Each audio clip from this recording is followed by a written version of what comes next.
a kid at independence. But let me disagree with him. Nigeria never had any independence. And I think I've always been saying that there is a word called suzerainty.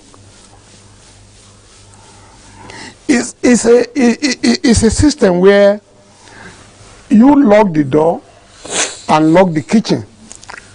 You cannot go out, and my feeding you depends on what I say and when I say. Britain never left Nigeria. They never give us anything called independence. I've never really believed that. And luckily, the old man here is telling you that even the anthem, nobody taught you any Nigerian. It couldn't have come 1 hour. I'm sure there are schools in Nigeria at that time. They can as well just raise 5-10 people,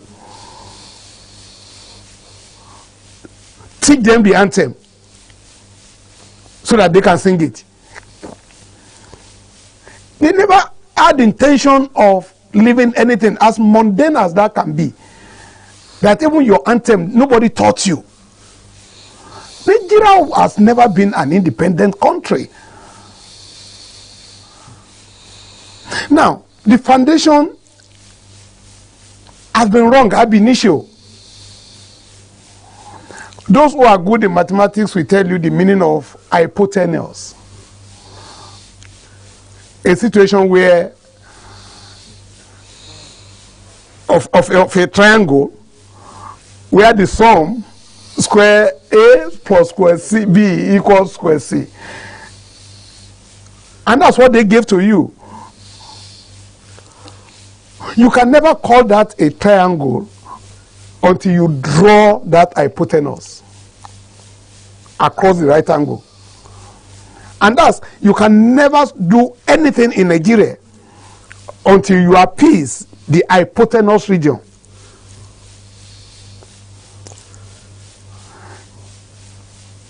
Right? So, ab initio, the question remains. So here we are. How do we move forward? Before we proceed, Mr. Bobuluko, so Dr. Farunbi has made a submission, the King Olabi has also made a submission. On whose part do you want to talk? Well, I will want us to look at certain things, certain proverb in Yoruba land, where they will say, Eje kale ele yorolo, kato fa bofadiye. And this thing has been plaguing us, especially the southern part of Nigeria, up to today. Like Ambassador said, the founding fathers realized that there was inequality in the way the regions were arranged, and there was a commission, and they were told that they should do it after independence. I remember in 1970, is it 1989 or something, where we wanted to revert to democracy. 99. So 99. Some people were saying when we get there, we will change the constitution. These have been our situation at the issue. I wonder, looking back, I wonder what were the thinking of the elders then, that they were in so much a hurry to grab power, and they think they could change things afterwards. Remember that the McPherson Constitution was inconclusive, and they had to go to London to get a Littleton Constitution, which some of the issues raised were not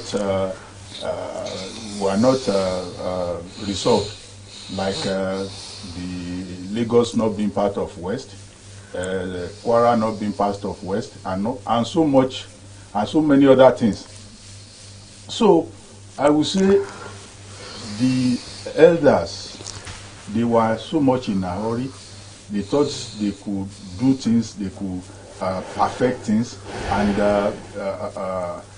they underplayed the mistrust within themselves that will smoothen it out. And this has been our problem, and is still reoccurring till today. Okay. To the point that we are more divided now than when we started. Okay. So until we go back and smoothen the rough edges and decide how we want to live together, I think we'll continue like that. Okay. Ambassador, I will come to you now, sir. I was in primary school at Independence.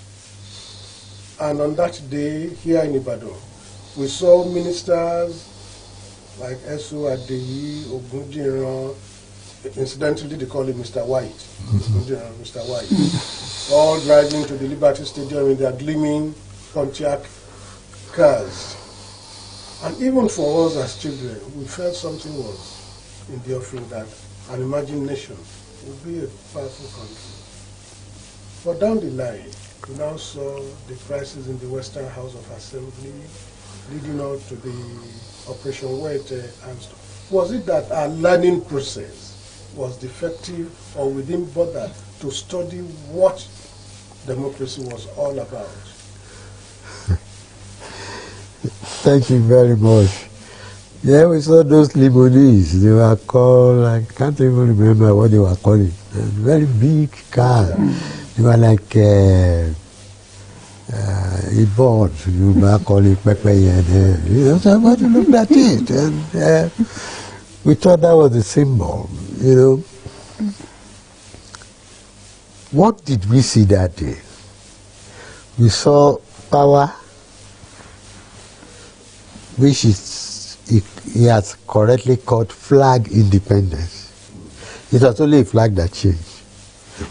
So we saw power being shifted from some white to some blacks who also wanted to behave like the white. So when they took power, they were still living in Okedios, you know. The white lived away from the common people.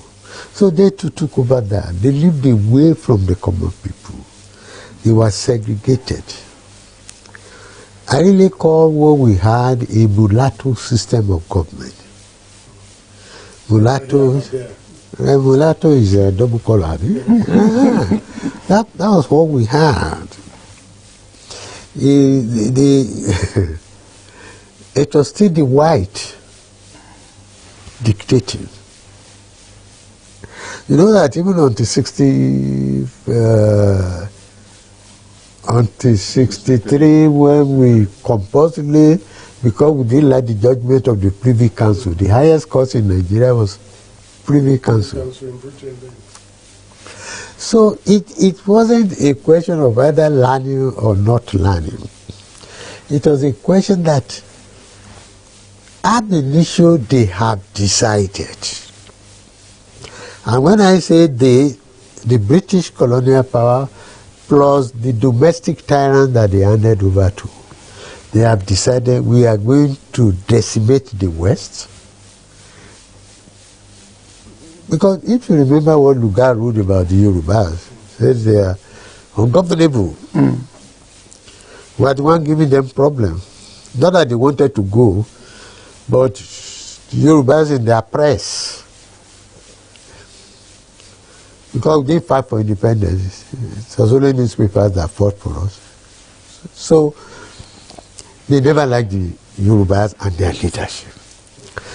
So from what go, they have decided we must deal with these people. We must deal with this Awolowo that Harold Macmillan said is good enough to be Prime Minister in Britain. We can't have that. So quite early, the step to decimate and to destroy the one of the tripods started. Although I have always thought too that perhaps we would have had that problem. Perhaps Nigeria would have been spared all this or the Baba Awolowo had just remained in the West.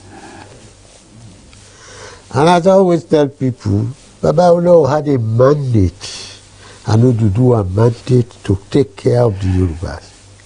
Not national So interest. it was a misadventure going. Absolutely. Going to take care of people that were not handed over to you. So if he had remained in Ibadan, the way Kaduna Sadana remained, Akitola would have been leader of opposition. All of this faction wouldn't have arisen. And he would have been able to effectuate the plan that he had. Because by 62, the problem started. SLA Akintola, brilliant rhetorical, thought that if Sadana is premier and is leader of the party, Okpara is premier, is leader of the party, why should he be premier and not be leader of the party? So they started. And enough loved that. So they moved into it and decided that we are going to declare a state of emergency. And if you read the answers, you read what Anthony Nauru said that day. Say you are beginning on a journey that you know the start, the end of which you don't know. We haven't seen the end. We are still on it. So you suspended that government.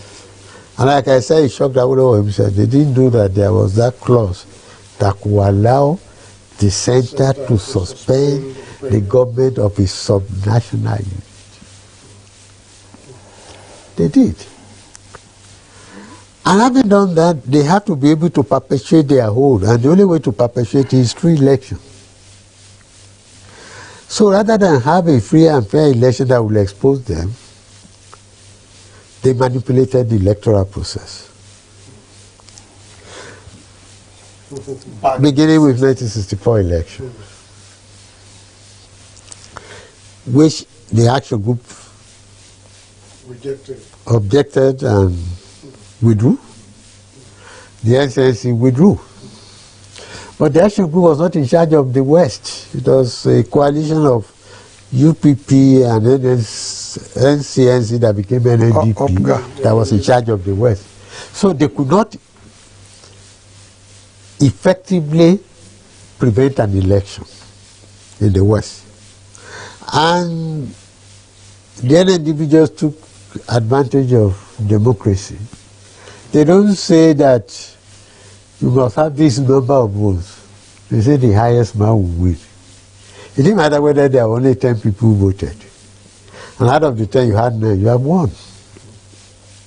Which is still the part of the problem we have today. In South Africa, in their last election, the incumbent president, who was in his second term, didn't get 50% of the votes. He couldn't be sworn in as president. So he has to build a new coalition with people. So here somebody won 37.7% of the vote. A far cry for 50%.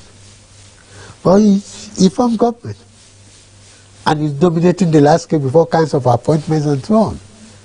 So you have a minority in power. Our system allowed that. It won't happen in South Africa.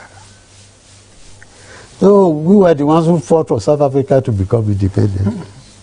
But they are ahead of us in political thought. So there was the 64 election.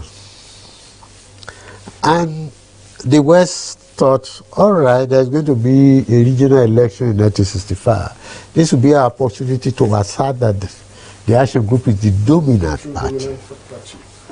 And I remember also that there was an emotional belief that that election will bring Awolowo from prison. You know, he's gone to prison. He's been to Coca inquiry. He'll be put in Lekki, then mosquito infested, not as beautiful as Lekki of today. I still remember, was it Ogunde? You say, "Bo to me, bo to re, agbe baba." So everybody labored, believing that once the action group can win the election, then he will come out. I mean, they've seen the case of Jomo Kenyatta coming out of prison, they've seen the case of Nkrumah coming out of prison, so they thought they would see the case of Awolowo coming out of prison after winning an election. But these people who had decided that they were going to arrest the development of the West assisted in massive electoral rigging. Things that nobody could have believed. I still remember pregnant people going to ballot voting center to give birth. They gave birth to ballot papers. So the results were completely different from the reality. And if you recall then, NCNC had assisted the action group in media coverage. EMBS was operating from Ibadan. And they were giving the correct results. One day we will talk about the role of the NCNC, a part of the problem that we have.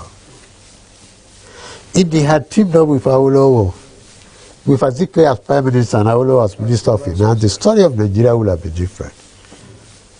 But they refused.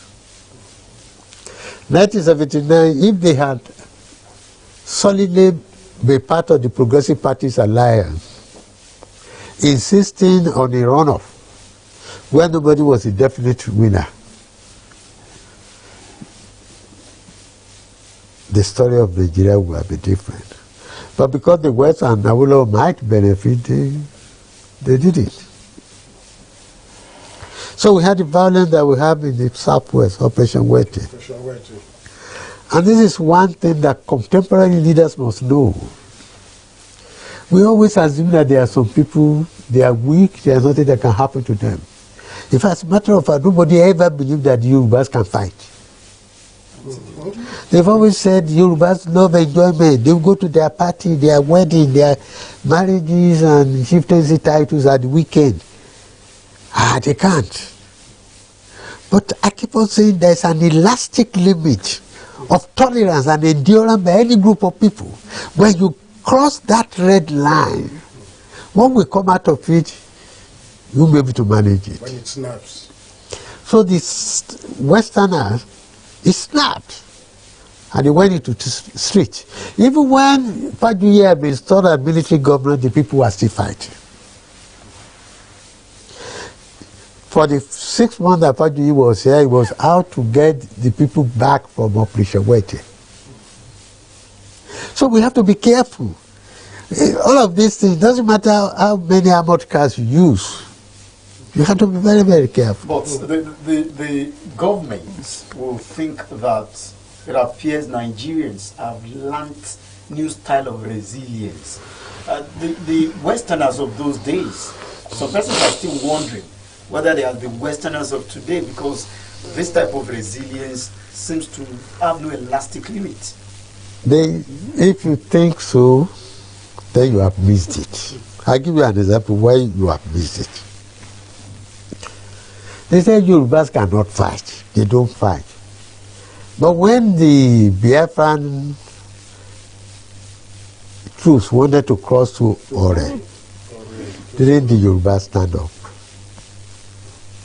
They were the ones who made the 3rd Marine Commander, who made it possible for us to win the war.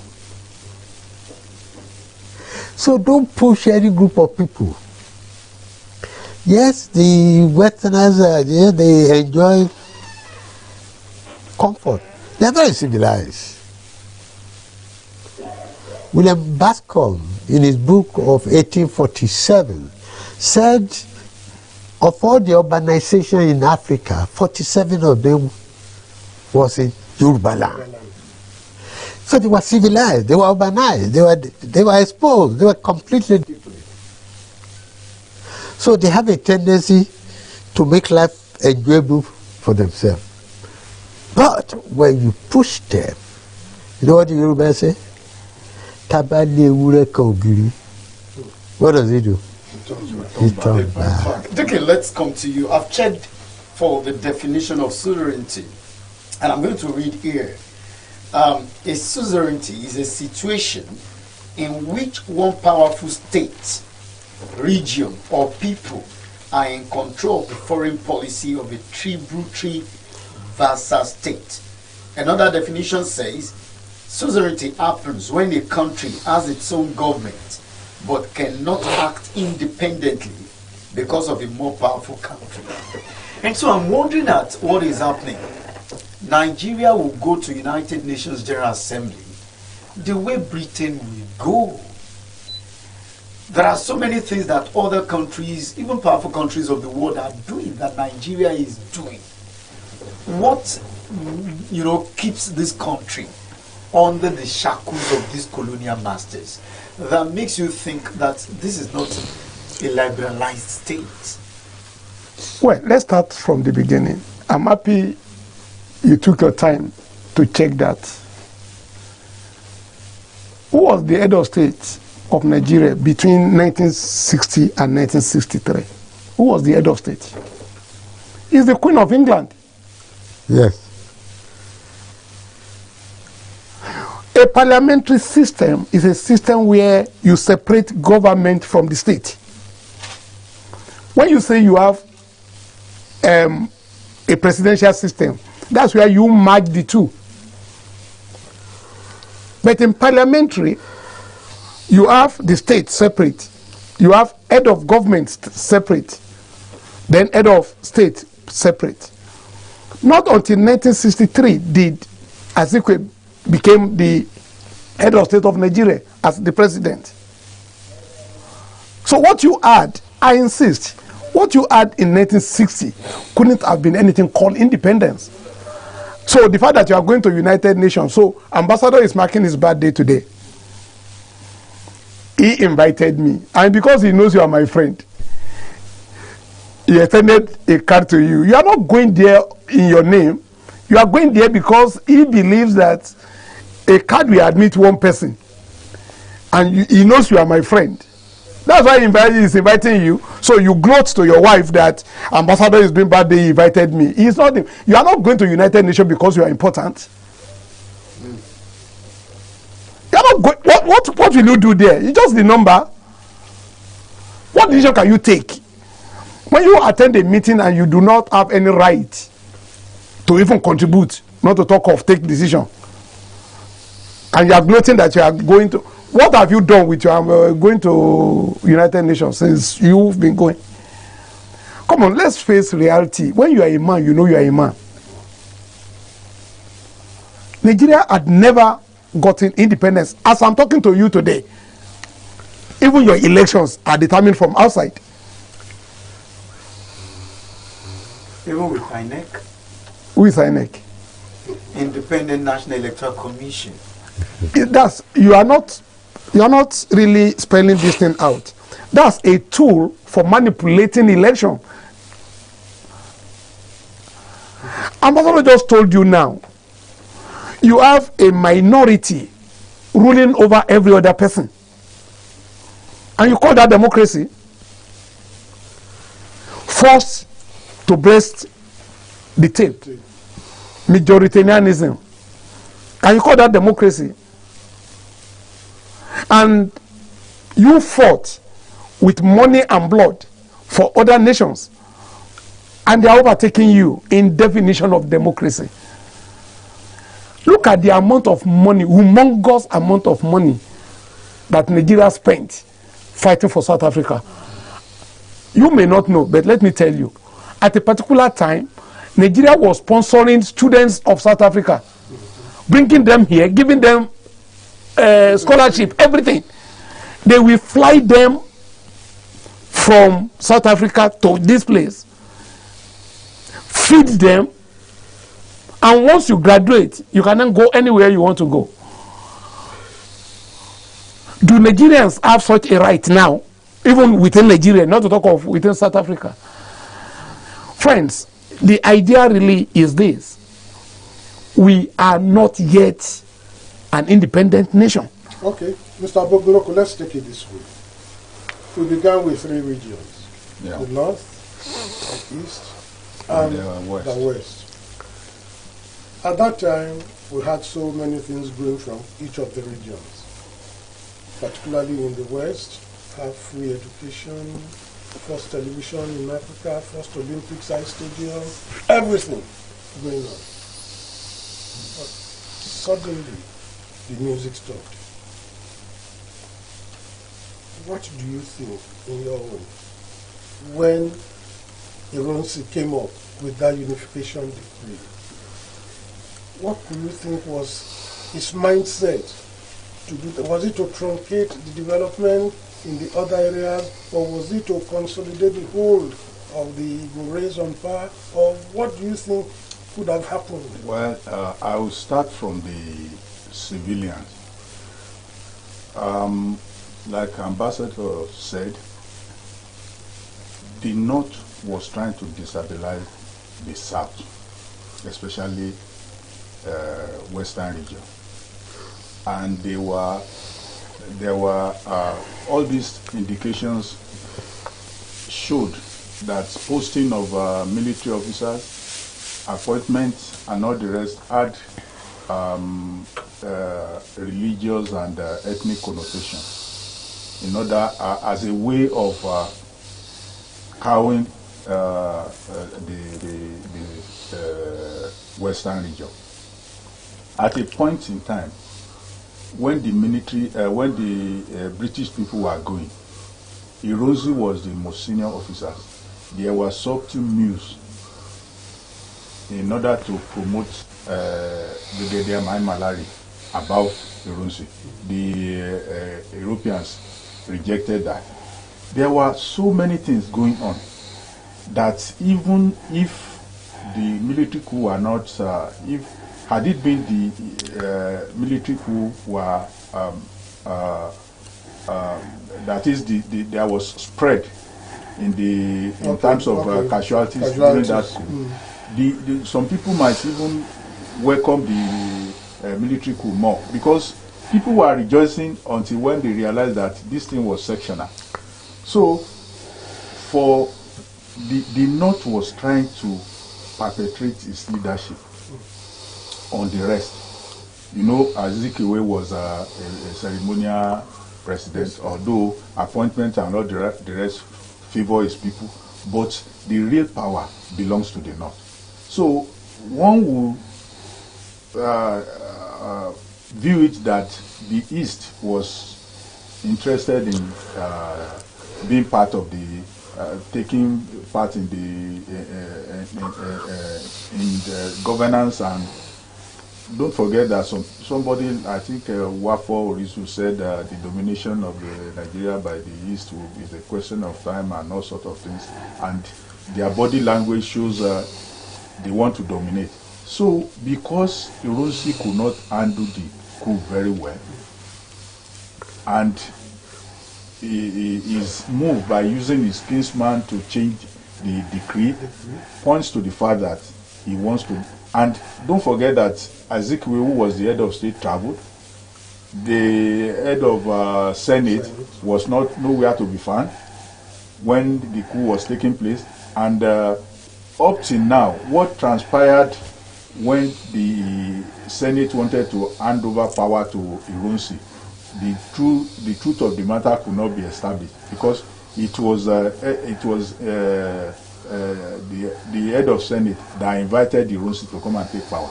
And when the Senate was meeting, we learned Ironsi was by the side, peeping in from time to time whether they finished their meeting.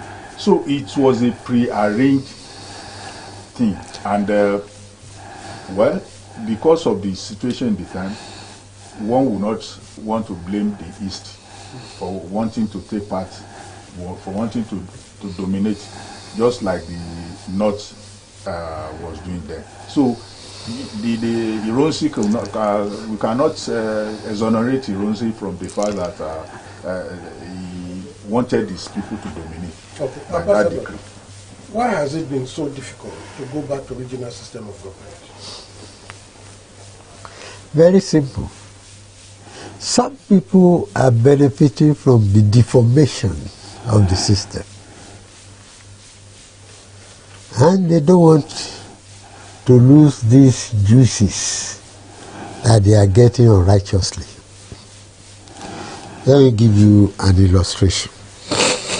When states were created in 1967, there were 12. 6 in the north, 6 in the south. And the Lieutenant Colonel Gowon, as head of state then, said each of the 12 states shall have the powers of the region. In effect, what we were going to have 12 regions. But the North wouldn't take that. So as soon as Gowon left, we thought a typical northerner. They altered the structure. They created, I think we went to 19. They became 10, 9, we went to 21, we went to 30, we went to 36, always ensuring that the North had more states. What does it mean in political or legislative situation?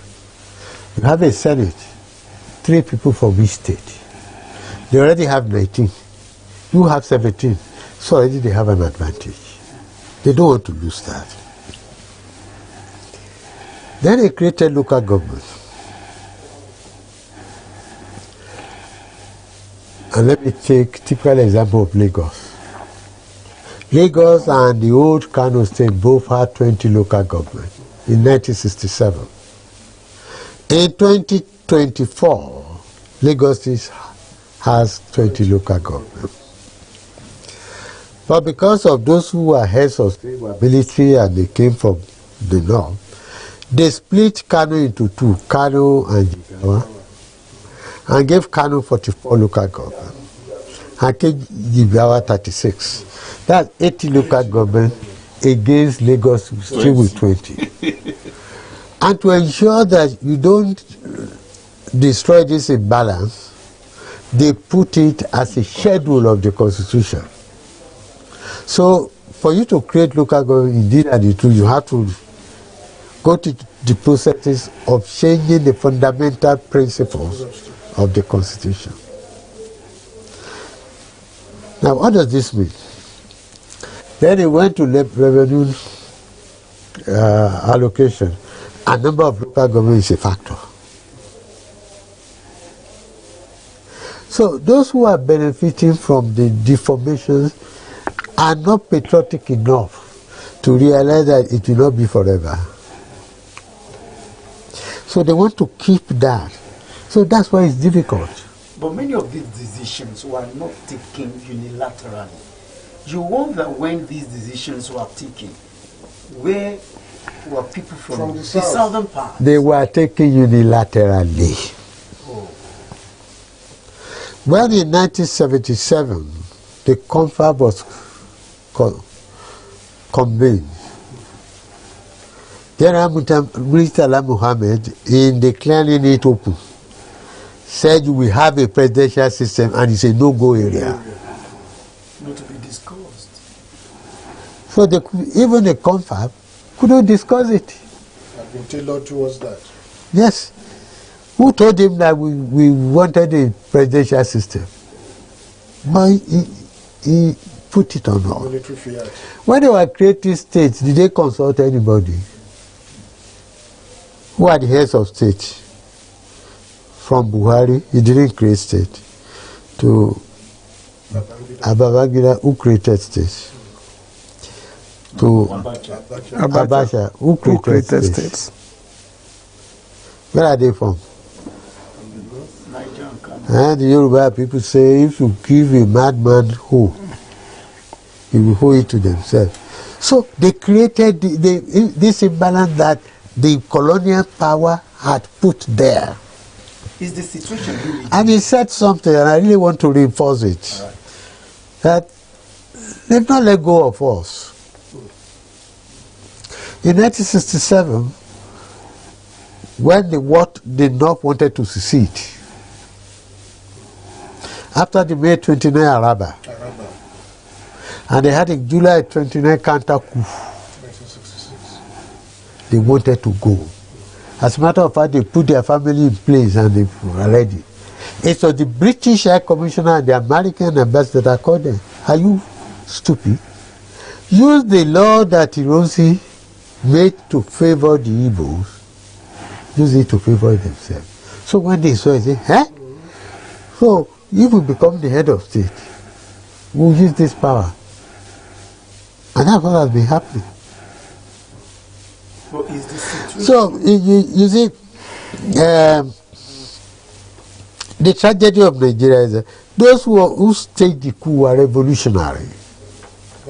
Perhaps if the coup had succeeded, Nigeria would have been different. But the man who benefited was not part of the coup.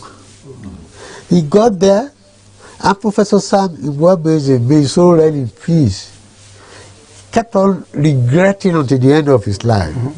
Because he was the author of the Unification Decree.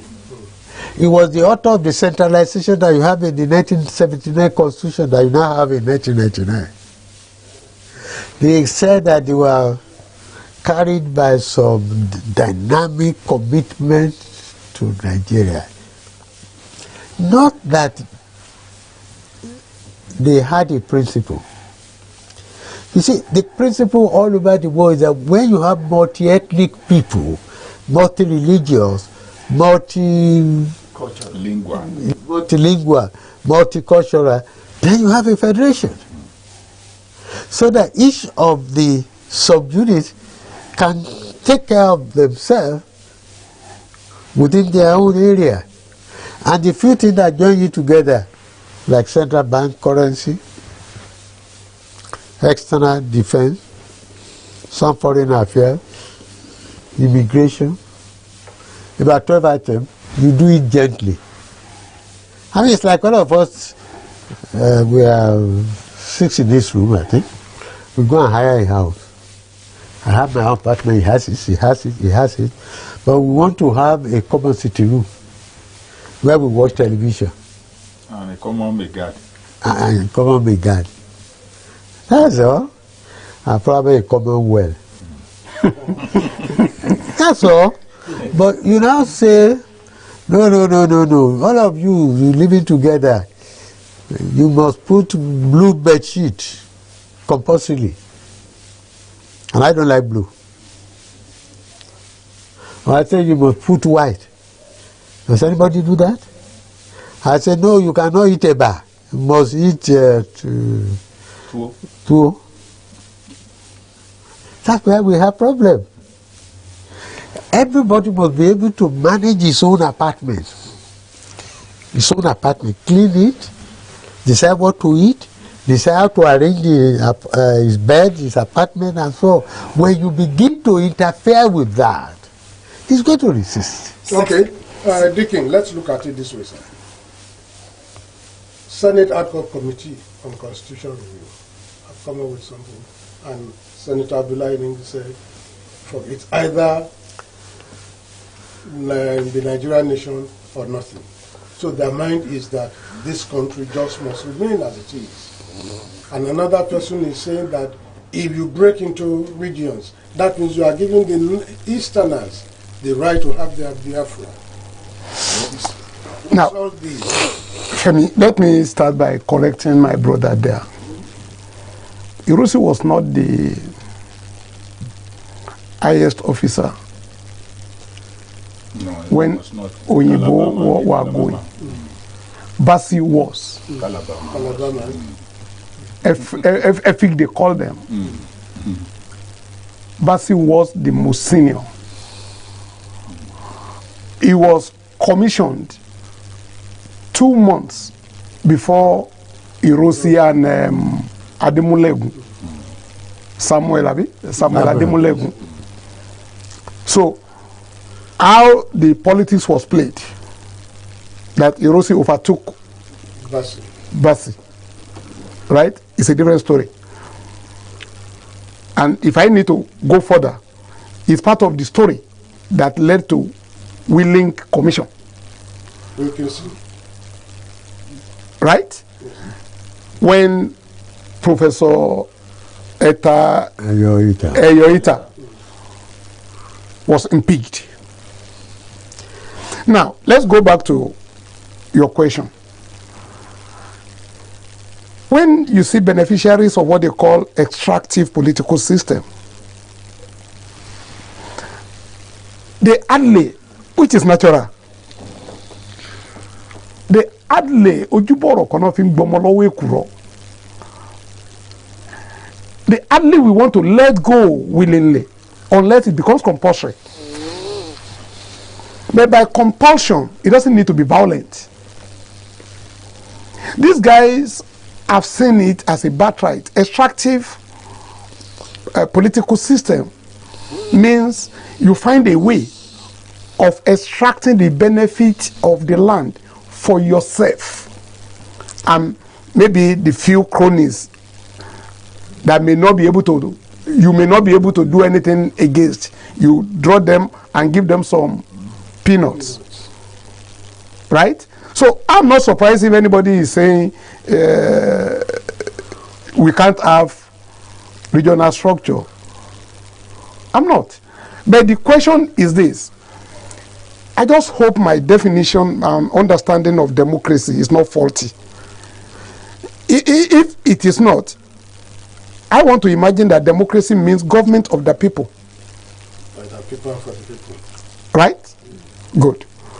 If it is for the people, why don't you allow the people to decide? Why don't you call the people? Why don't you do a referendum? Why must you sit down on that chair and so comfortable you are dictating what should happen? Now, all I need to do is simple. We are 5 here. Luckily for me, I have one that doesn't have cap. If the man says all of you should remove your cap in Yoruba land because of his age, we may. Yes. That's because of our tradition. I know traditions even in Nigeria here that you say, who are you? What's your problem? Right? So why can't we now ask? So Baba is saying all of you should remove your cap. But you don't have to remove my cap. You have to allow me to take a decision. Whether I want to or not. Whether I want to or not. That's as simple as that, as far as I'm concerned. So the idea of one man saying something is perfect. He's saying what he wants to say. What are the people of even his own constituency, what are they saying? And this is not something you do by representation. That's the essence of referendum. You don't do it by representation.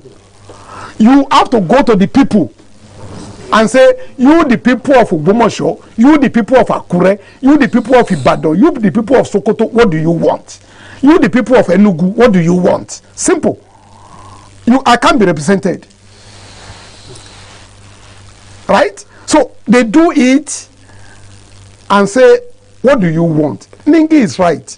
I have nothing against him. He has a right to say whatever he wants to say. But he is not representing me. I should be able to say what I want to say myself. And the people of Ibadan should be given the opportunity to decide how they want to be governed. So thinking that the National Assembly members are representing the interest... No, nobody represents under this circumstance, please. You are to represent me after we've determined the structure. How do you get there? That's part of the structure.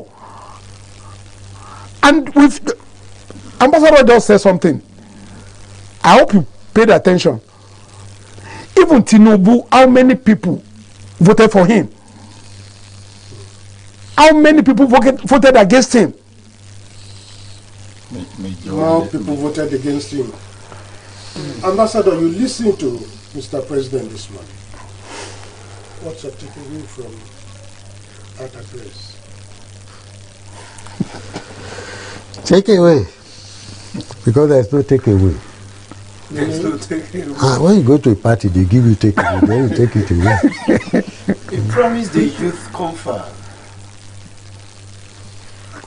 A youth Comfort. comfort. 30 days.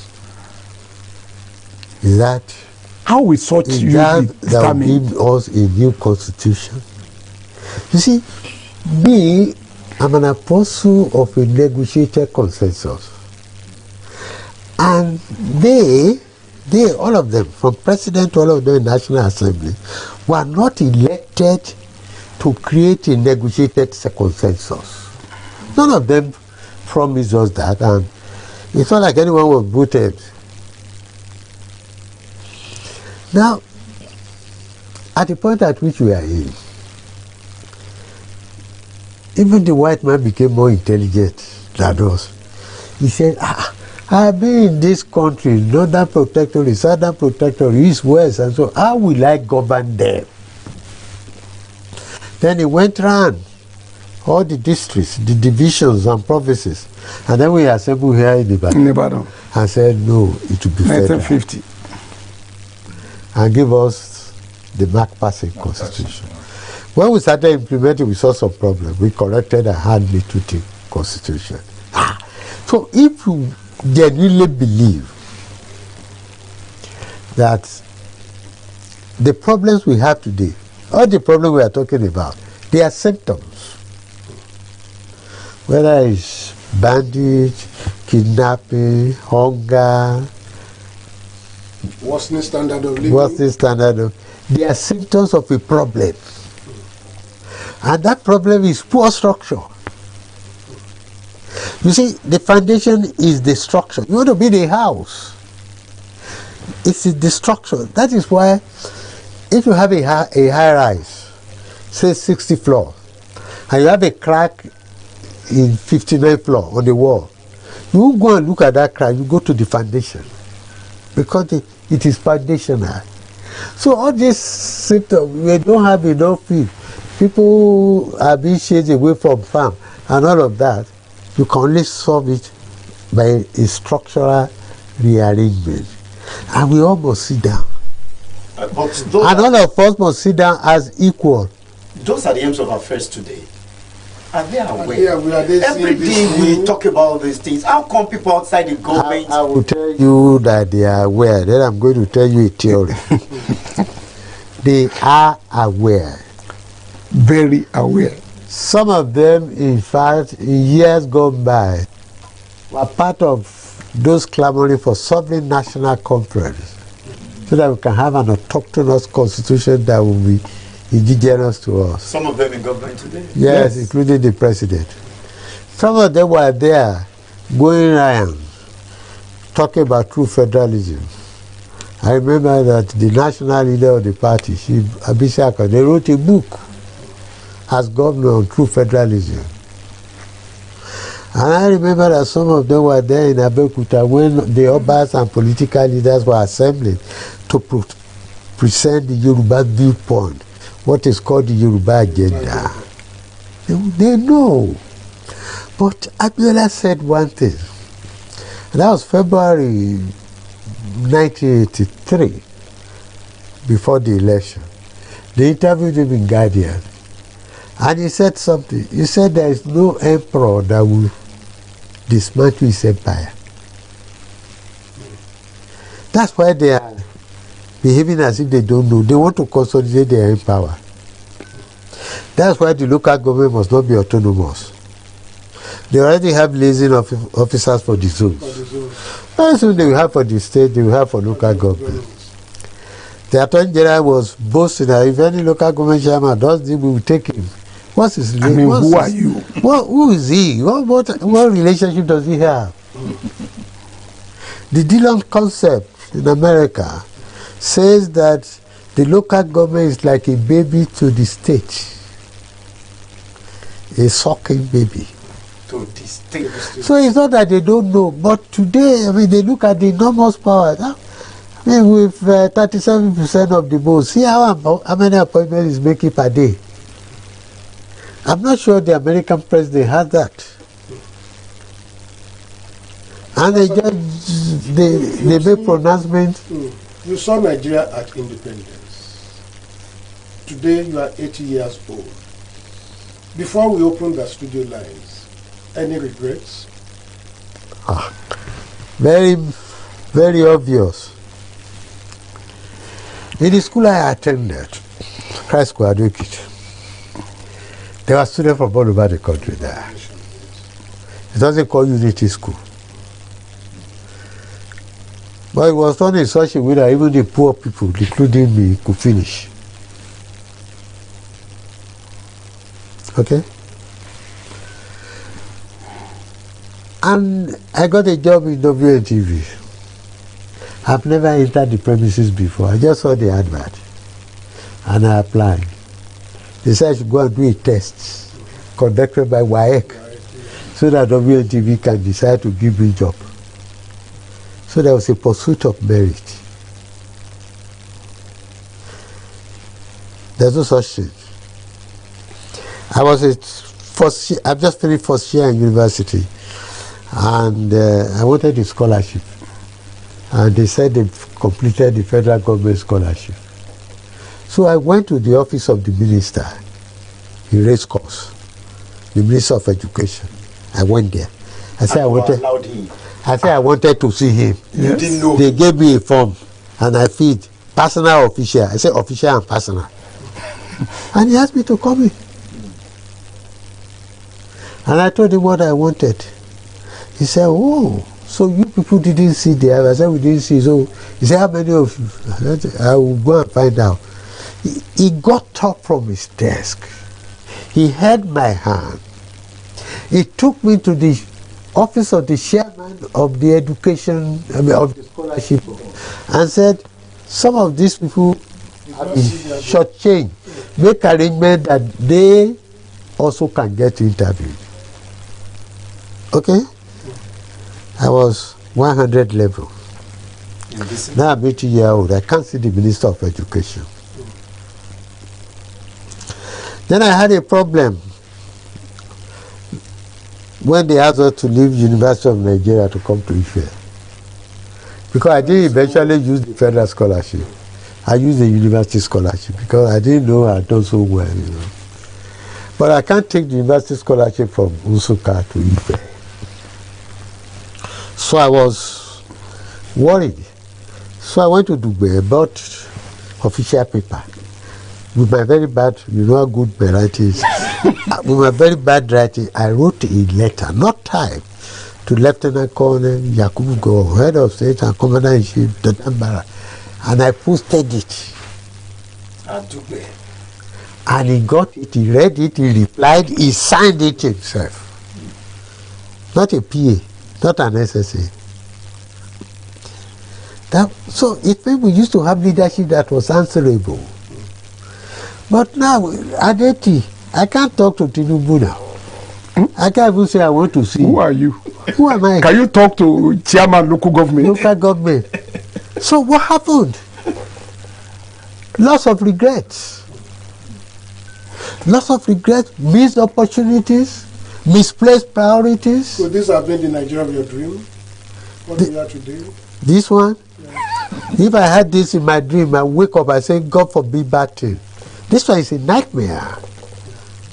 I never imagined it. If you are given a scholarship to go abroad, then the day you finish your exam, you'll be ready to come back home. Now we are ready to go there in what I call second slavery. This time they haven't come to capture us. We are going to surrender themselves because we are misgoverning ourselves. But is the situation redeemable? Is what? Is the situation redeemable? It is redeemable. That's why you must have a rebirth. If you are born deformed, then we want to born you undeformed. There must be a rebirth of this country. For years, I've been talking of a spiritual rebirth, a rebirth and a spiritual renewal. If you don't reborn this country, we are getting nowhere. Yes, you can say this Nigeria must continue. A journey to nowhere. We're used to it. It's now sorry. Are we on a road to nowhere? But look at it. Look at all of these years. We did 67, 77 confirm. We had 1989 constitution that we never used at all. Then we have National Conference, Oda Abacha, which we never use. Then we have 2014 National Conference, which we never use. Is it not a road to nowhere? You can be part of the discourse this morning, a special edition of Insight. Our guest, Ambassador Dr. Yemi Farumbi, incidentally, is 80 years old today. So we brought him specially for this edition of the program. 0916-104-7698, 0916-104-7698, 0902-2809-257, 0902-2809-257, or 0907-072-0980, 0907-072-0980. Those are the numbers to get across to us in the studio. Okay, let's start with this. Make your submission in a jiffy. Hello, good morning. Good morning. Thank you. I am Private Shitu. You're welcome. I am calling from Ijebu. Welcome. I am going to make my suggestion and I have question for the debate group. You have asked us to go out. We have been embarrassed all around. They are asking us now, is it only Ijebu people? Why are you coming to us? We are not hearing the rest. But we have a directive from the founder and the co-convener who asked us to engage the people. And the people are not giving their report. But we are getting tired here. Please do something about that. I want to put it to this situation that we got two questions we have to treat quickly. We met with the former president of this nation over the upper weekend. And he told us that if the group is sincere and serious, they must first look for short-term solution before the permanent solution. And he said the short-term solution is trying to set up a sit-down and discuss another type of coming together of Nigerians, which must be taken over by the Kinowolabi, that by now he should have been visiting everybody to convene us to sit and talk first as short-term solution, and finally we give permanent solution. Is that the same thing with Rebel Nation? All right. To answer this morning. Thank you. Now went to Mina. In getting to Mina, we were asked this question that we Yorubas are visiting, though the man was talking very slowly because of his health condition. Now he said, are we Yorubas visiting? He said he's surprised because Yorubas is agitating for Yoruba nation. The Igbos are saying Biafra. People, they now said sedition, separation and division. Is this part of restructuring? All right. This is our message. Good Okay. morning, we are back to tell you that. Thank you so much for your time. Hello, good morning. Hello, good morning. Thank you. Yeah, my name is Brian Adibanjo. I'm calling from Oludo in Ibadan. All right, Bayo Debango, welcome. And I want to appreciate your guest there, especially Ambassador Yemi Farumbi and other guests. Well, you know, they have spoken very well. They've both spoken very well. They've told us how it was in the past and even maybe briefly about the present. We've also read about it. But the only issue I have is that in that your studio, you could have brought a young man to also share his experience. I know you are young, but you can't talk, you can only ask questions. So you could have brought a young man to share his experience since he has been born into this country and compare it what we used to have in the past. It's quite unfortunate. We have them today and it's getting worse by the day. Very, very unfortunate. Thank you. All right, thank you so much, Bayo, for your time on the program. All right, let's check who is here. Hello, good morning. Good morning, sir. Deborah from Ibadan. All right, welcome.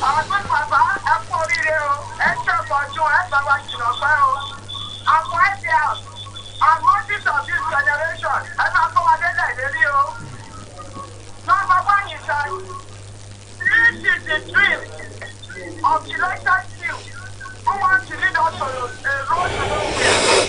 That you know we are starting from there in Jesus' name. We will prosper. You see that the present day in the morning, there is nothing in it. Telling us that he has given some title to some eminent Nigerians.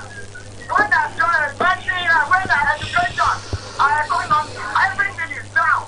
We cannot address that issue because we have no vision for this country. And vision we want to reach out, that we know.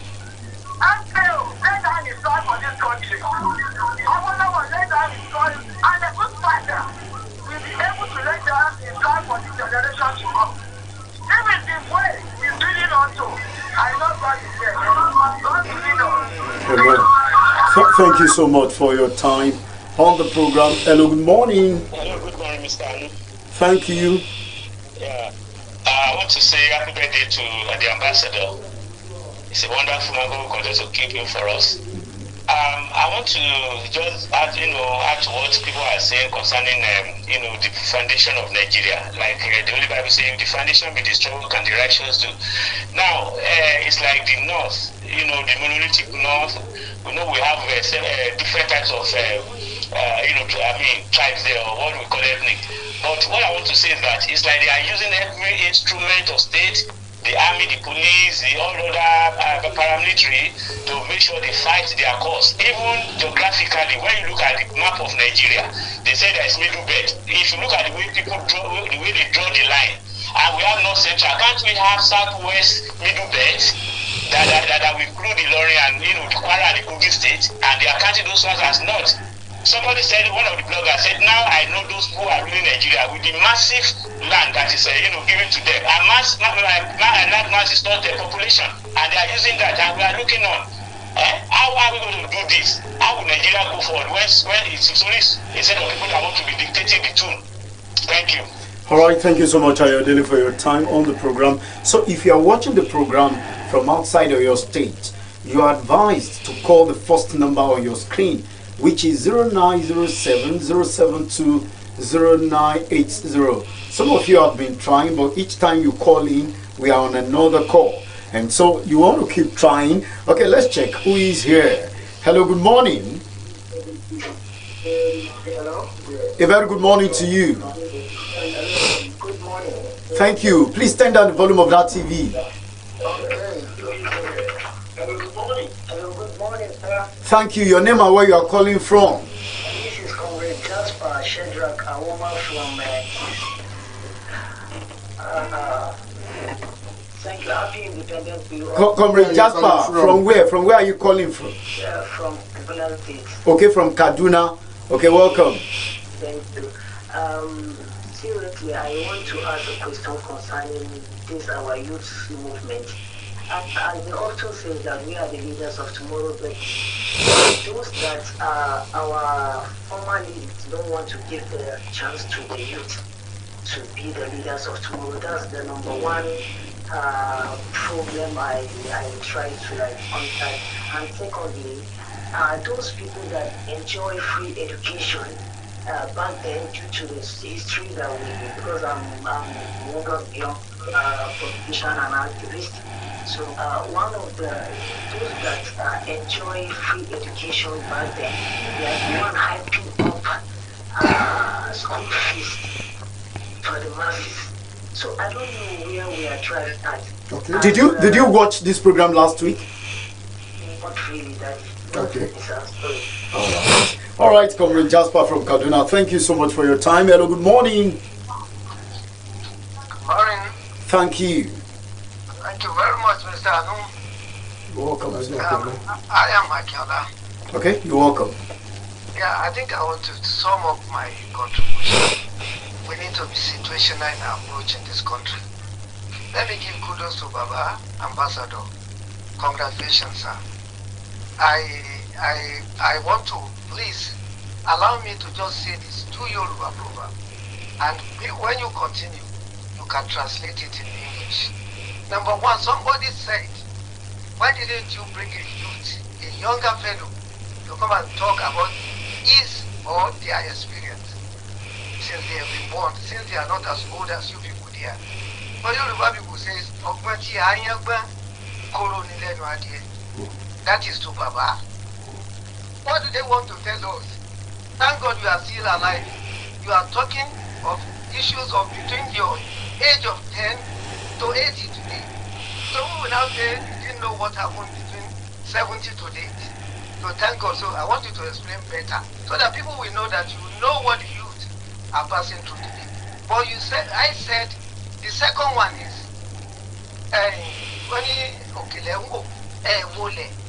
if the foundation is rubbish, then the top will not be okay. And take care. That's why I said we have to approach it situationally. Some people don't want what we are talking of, but they want to move from this bad situation. Because If you Dr. Olabi has said, sociologist said, if you don't allow peaceful revolution, you will then be expecting a critical one. But he said he doesn't want violence. My brother, the Yoruba people, we like so much mending things. If it is going to be violent, let it be.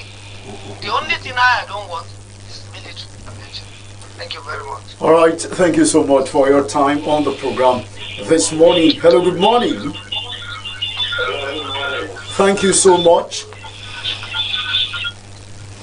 Hello, good morning. We can hear you. Good morning, welcome. Yeah, my name is Okafor from East. Where in the East? Okafor, where in the East? Enugu State. Okay, Mr. Okafor from Enugu, you are welcome. Yeah, we thank God for today that everybody is alive with the pharmacies are out. In the Enugu State, so we are trying to thank God for today. We thank the answer of today. And the only thing I have to tell my own is that if our president cannot change this country and do it better, let him quietly retire. Let us look for a young person that will move this Nigeria, because everybody is suffering. Everybody is suffering. There is no need of hiding or talking their in different ways. Our president is suffering us. Our governors are also following the work, the president. Everything is high. No one cannot even breathe anymore. So let him just resign and let young person take over. All right. That is what we want. Thank you. Thank you, Mr. Okafor from Enugu. Hello, good morning. Hello, good morning. Thank you.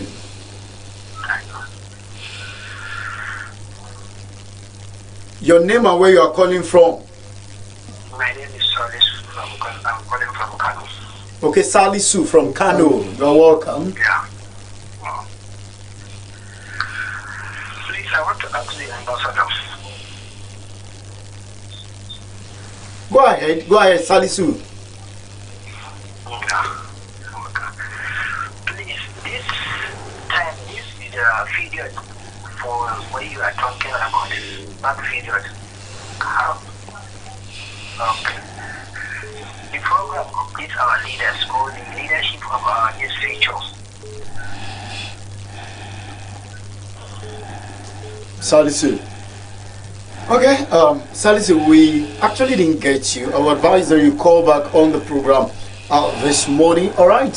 Hello, good morning. Good morning, sir. Thank you. This is Anthony Andela. Anthony, welcome.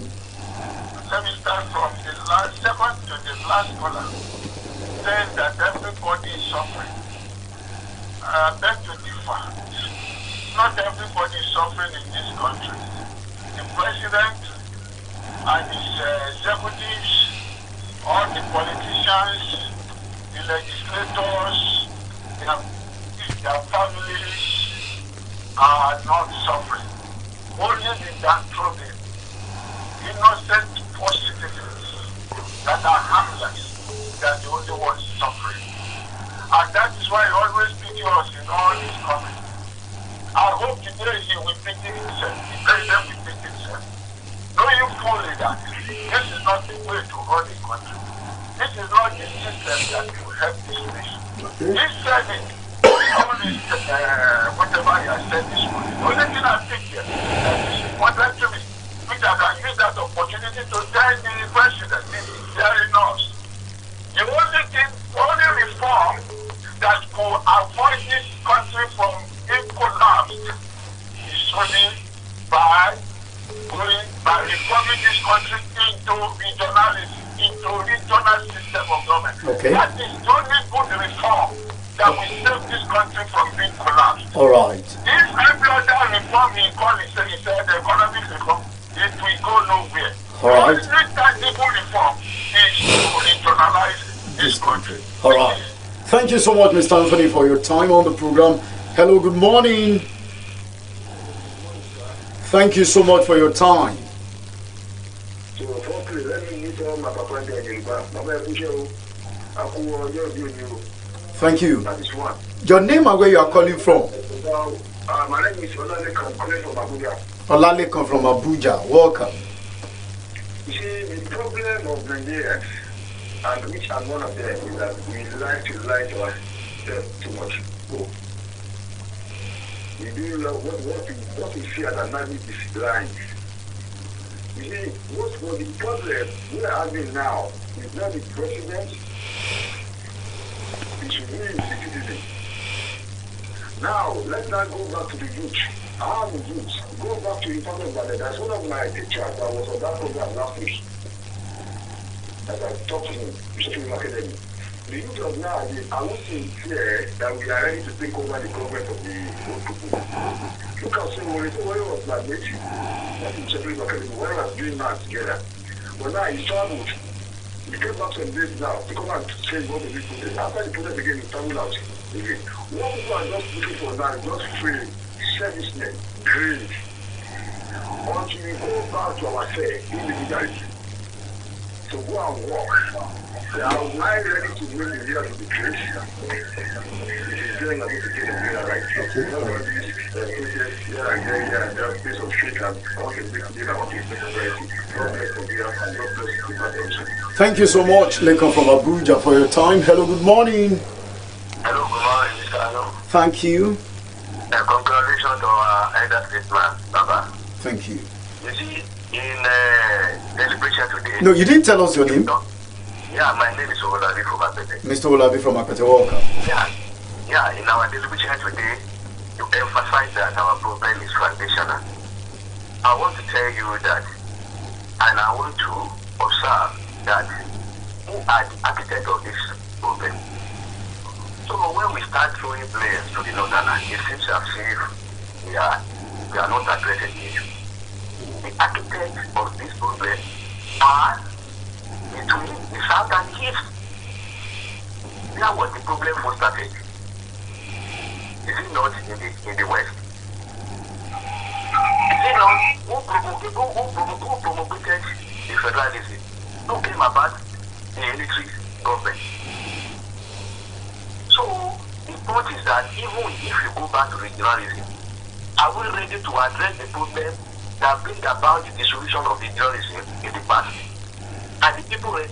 Let me give you a typical example now. We are in Oyo State now. The Okiogun are struggling to become the governor. Only by they allow them. You see, it has to do with the state of our mind. We have to change our attitude. Okay. Our attitude needs to be addressed. Thank you and God bless us. Well, thank you so much, Mr. Olabi. Hello, good morning. Hello, good morning. Thank you. Samson Bernard from Ife. Samson Bernard from Ife. Welcome. Thank you. I want to greet Ambassador and congratulations on your birthday at 80. You see, those who are benefiting on the property in Nigeria, they are opposing regional system of government. And you can see the demonstration during the week in the so-called National Assembly. And if urgent step is not taken, to regionalize this country or this system, you will see the kind of revolution that will occur in Nigeria will consume them. And it is only thing, those who are preparing, they are preparing to have their name on the list. That is why the president of Nigeria, President Bola Ahmed Tinubu, should, as a matter of urgency, make it number one point to reform, not reforming the economy that puts all Nigeria impoverished. Thank you so much, Samson Bernard from Ife. Hello, good morning. Hello, good morning. Once again, it's Ayodele. Ayodele, welcome. I just want to point to an observation. I observed that even right from the studio there, those who are calling in, have you heard them say I'm independent? I mean, have you heard it? I have not sent any such message and nobody has sent it to me, showing that what was it pointing to? People have lost hope and they are frustrated and they no longer have hope in this nation that means something urgent has to be done by the president or maybe concerned people to bring people onto the round table to talk. Like the ambassador have said, like reasonable people there have said that, or they have pointed it out, or they have suggested. Unless something is done, like Mr. Anthony said, my good friend, this country will no longer stand because the center can no longer hold. All right. We need to, something urgent has to be done. I'm telling you, who has greeted you happy independence? They are greeting the ambassador, the good ambassador, Farubi that we have there, our good leader, our good elder. They are not greeting Nigeria. So that you should know that things are not going well with people all about the place now. Except those who are in power, like Mr. Anthony said. Thank you. Thank you so much, Ayodele. Hello, good morning. Hello, good morning. Thank you. Yes, greeting everybody over there, please. Thank you. Your name? This is Mr. Shegun calling from Niger State. Mr. Shegun from Minna. Welcome. Yes, I greet you, Baba, and then everybody. In fact, I so much thank love the setup over there. So we don't need to deceive ourselves. We are the dilemma now. I just have a question from the panelists. Where do we go from here? We have gotten it wrong because I have something today from the Baba that, in fact, the Awolowo was just like, it was not giving seat to be even among the when the independent is being given to us. Though the other man said we don't have any independent, which I concur with him. Then it shows that we don't have the place in the place called Nigeria. Because the thought after getting it, we now settle as a gentleman agreement and discuss. But lo and behold, it's not going that way. Where do we go from here? How do we get it back? All right.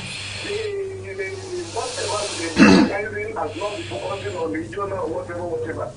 So it means we have to sit down as in Yoruba to think of the way forward. That we go from there. It's a question. All right. I don't know what to say anyway. So we need to talk inward because people are thinking that maybe people will go to fight for that. All right. I don't know. The message of the national anthem. Okay. The old one. Mr. Shegun. Hello. Okay. Round up your thoughts. The question is that please, where do we go from here? All right. Mr. Shegun has asked this question, but for me, he asked or he suggested that because Awolowo was not given a seat on the Independence Day, Yoruba has got no place. Hello, good morning. Hello, good morning. Oh, all right. Hello, good morning. Good morning. What? Olusegun Taole, welcome. I'm calling from Yana Church this morning. All right, welcome. As we analyzed by our Baba, Ambassador, that this country is being set up on the wrong footing. The very answer, who is a saint? If the British of that time can deny Baba Awolowo of a seat and independence, who is a saint? There is need to restructure this country, and the bad group is the answer. Let me say happy birthday to IPR family. Good morning. Thank you so much for your time on the program, Olusegun Taole. Hello, good morning. Hello, good morning. Hello, good morning. Okay, so this is the advice for those of us that are calling from afar. Now, the moment your call is picked, please endeavor to turn down the volume of your television set. Hello, good morning. Hello, good morning. Thank you. Turn the volume of that radio. You see, I thank the man there for knowing that we have not got independence. And this is true. When Chief Obasanjo Awolowo built the stadium, he named it Liberty Stadium. But now, his politician now knows the implication of that name. And they put his name there. Awolowo was not a footballer. He was a freedom fighter. So let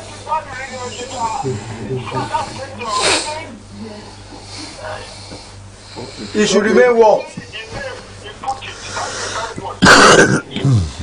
Thank you so much. Let's Maybe we should just take one more call before. Hello, good morning. No, nobody cut off the line. You are talking to Captain TV, right? Anyway. Hello, Mr. Joseph. No, answer that. For some time, when I watch your channel, like right now, there's one of the not much what is being shown. What is the problem? Okay, and that's why we had to. This is Impact Television. I guess there is a mix-up from your end there. Hello, good morning. Perhaps the last caller. Hello, good morning. Thank you.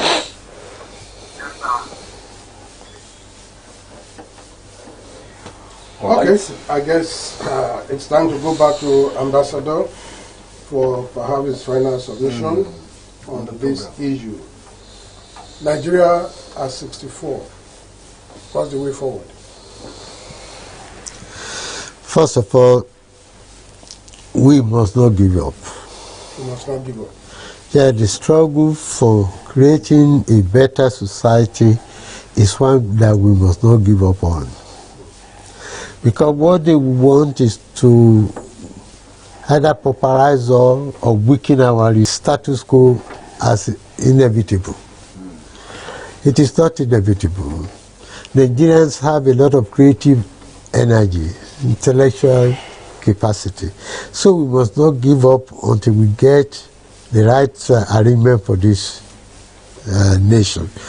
And I invite everybody to share in the dream of a tomorrow, in which tomorrow will be better than our yesterday. We have had a good yesterday as some time. But we still keep talking about the yesterday. Yes, no, we now want, in a rebuff, you're going to create a tomorrow that is better than yesterday. Today we look back at yesterday as our best period. But what we need to create is a tomorrow that is better than today and that yesterday. But we'll take advantage of the strong points in that yesterday. There will be not much to take away from today, but we cannot be permanently tied down to looking back at yesterday. We must create a system that will create great people, great brains, great vision, great mission, great opportunity for us to make tomorrow better. We're always optimists in this country. Tomorrow and tomorrow. Just say God will do it. That's what it is. No. Go better, no. That is not optimism. That is submission. You have submitted. You know, sometimes we don't know the difference between complacency and contentment. We become complacent. That's what you need. For us to make Nigeria better, we have to all decide to work hard. First of all, we must persuade these temporary holders of power that we need to look at the foundation.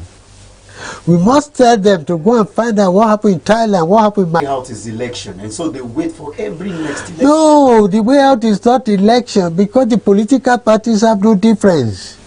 It's 6 of one have a dozen. Go and look at the APC structure. They are dominated by former governors of PDP. Those who have been PDP for 8 years, who are now in APC. Is there a difference? So, we have political parties that you cannot differentiate. If I'm in UK, I know the difference between a Labour and a Conservative party. What's the difference between what PDP used to do and what APC used to do? Nothing now. Same thing.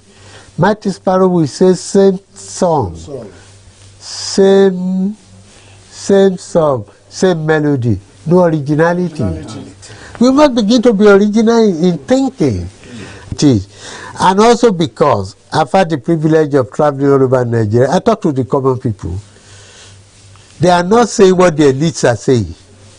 The elites are protecting their concept of entitlement. The common man in the street, whether in Zamfara or in Oyo, whether in Enugu or in Yobe, they know that poverty has no tribal mark. And they know that hunger has no cross or crescent. It affects all of us. So they are thinking alike. The common man, they think alike, but the elites are manipulating the system because they have a spirit of entitlement that our land, it is our property. Okay. But if we change Nigeria, all of us will benefit, including the Nengi that says Nigeria must be what it is. And I invite the CEO of Impact Group to do this for us on behalf of all of us. Today is your 80th birthday. So before I do this, we were talking about youth conference that the president spoke about. May I at this junction say what Nigeria needs today is a conference of indigenous ethnic nationalities. The people that own this country originally. Ambassador was talking about Macpherson. Macpherson went through the country in 1949, 1950, and we came to Ibadan here. It is about time that the president listened to the indigenous ethnic nationalities. Thank you. Now, for and on the behalf of all of us in Impact, you mean quite a lot to us. You mean quite a lot to us. You've been a father. You've been my personal mentor. I look at you and I pray that as I'm growing too, at least let God just give me that opportunity to be like you. So, on behalf of all of us, happy birthday, Baba. Happy birthday, sir. Now, let me be prophetic. You'll be greater than me. Amen. And your dream, because it's in our collective interest that those dreams get materialized, those dreams will come to pass. Amen. Amen. How I wish the dreams of Paulo had come to pass, or the dreams of Okpara, and so on. It didn't come to, but the fact that that didn't come to pass does not mean that just will not come to pass. Amen. Amen. And I love one thing about you. You are like Sonny Ade will say, oh, already, there's no hide and seek about you. There's a total commitment to what you are saying. Thank you. And I want to say something to the viewers of this station. I migrate over many stations. I haven't seen this diverse call from all over Nigeria on any station. We've had calls from Abuja, we've had calls from Kaduna, we've had calls from Enugu. No. What I always get professional callers who are somewhere in Mokola or somewhere there, and they are the ones always calling, praying, not substantively contributing. So it shows that what you are doing is making an impact.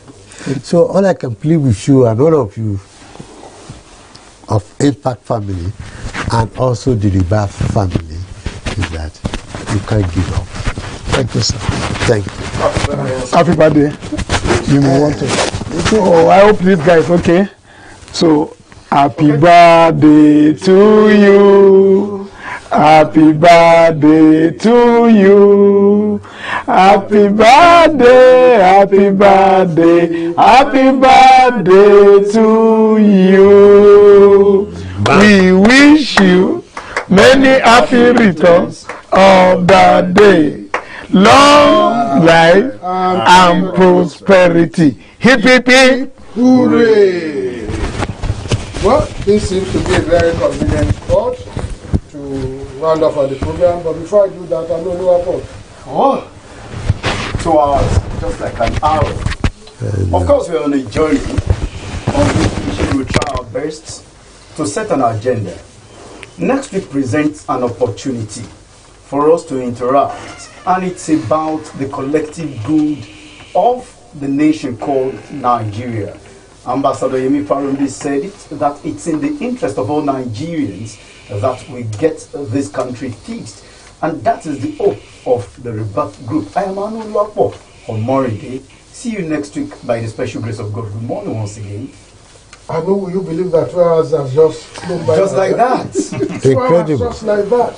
And I think if we could add another hour, it would just keep on, because it's been so educative, so interesting. When you have Ambassador Farunbi around, you keep on wanting to get more, drain out more and more from him.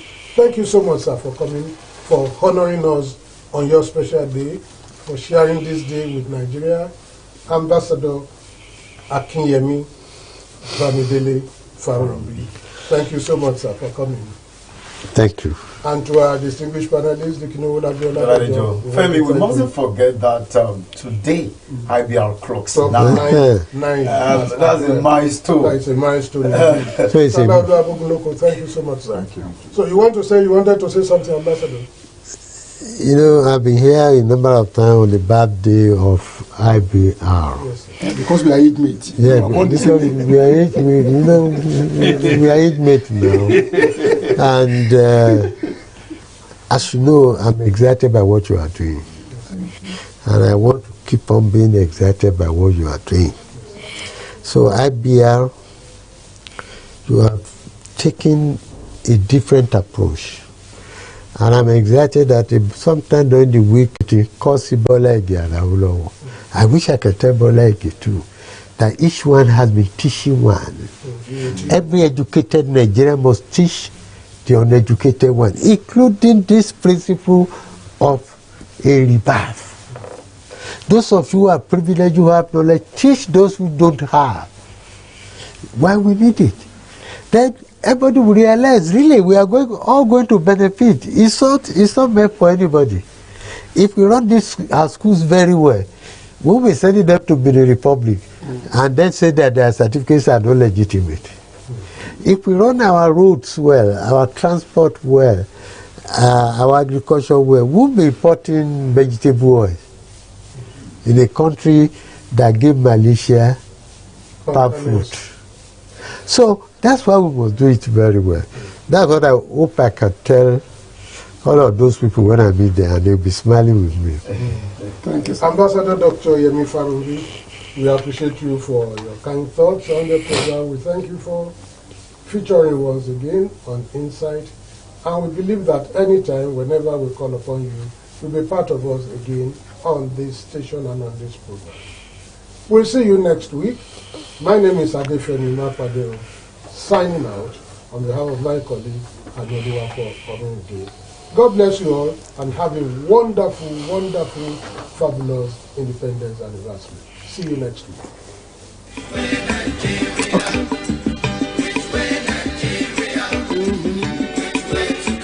Which way to go? I love my fatherland. Oh yeah. I want to know which way Nigeria is heading to.